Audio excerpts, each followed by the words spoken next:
નમસ્કાર કલમયુદ્ધ સમાચારની સાથે હું છું આપની સાથે પાયલ બામભણિયા।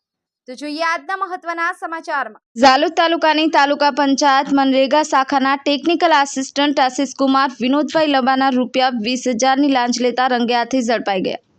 પ્રાપ્ત માહિતી અનુસાર ઝાલોદ તાલુકાની તાલુકા પંચાયત મનરેગા શાખાના ટેકનિકલ આસિસ્ટન્ટ તરીકે ફરજ બજાવતા તારીખ 4/7/2024ના રોજ સુપરવિઝન અધિકારી શ્રી BM પટેલ મદદનીશ નિયામક ACB પંચમહાલ એકમ ગોધરા લાંચના છટકાના આયોજનથી ₹20,000ની લાંચ લેતા રંગે હાથે ઝડપાઈ ગયા હતા।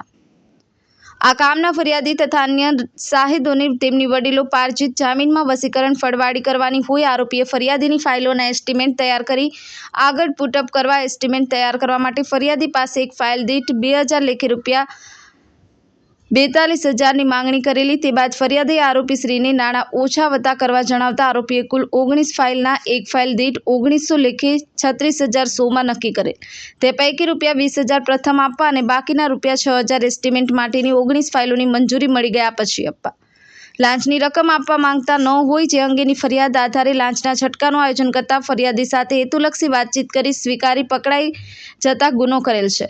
ટેપિંગ અધિકારી KV Dindor, police sub inspector ACB police station Dahod અને સુપરવિઝન અધિકારી શ્રી BM પટેલ મદદનીશ નિયામક ACB પંચમહાલ એકમ ગોધરા દ્વારા લાંચ છટકું ગોઠવવામાં આવ્યું હતું।